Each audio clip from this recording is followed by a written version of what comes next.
আপনারা তো বুঝাইতে পারবেন না। আমি যদি বলি, যেমন আপনি একজন আলহাজ মানুষ, দেখেন আপনি সব বাদ দেন, ইসলামের বেসিক কিছু নিয়ম আছে। ইসলামের কোনো সম্পর্ক আচ্ছা, ইসলামে তো আপনি ওয়াজটা করেছেন, তাই না? ওয়াজ করেছেন না? আমি যে প্রশ্ন আপনি সঠিকটা আপনি তো উত্তরের আগেই তো বড় করতেছেন, আমার উত্তরটা দিতেই দেন। আমার কথা তো বলতে দেবেন, বলতে না দিলে আমি কি করে বুঝাবো? কথা বলি যে বলো খবরদার ল্যাঙ্গুয়েজ সোজা করেন, সোজা করে ল্যাঙ্গুয়েজ সোজা করে বলেন। আমি বলছি আমার কথা তো বলতে দেবেন। ল্যাঙ্গুয়েজ সোজা করে দেবো কিন্তু একদম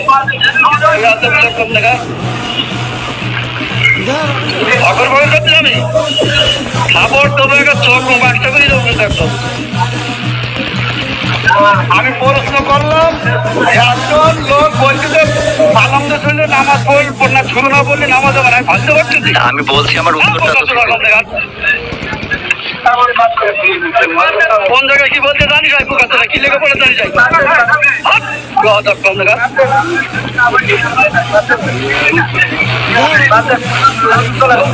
একদম বাস্ত করে দেবো সব একদম।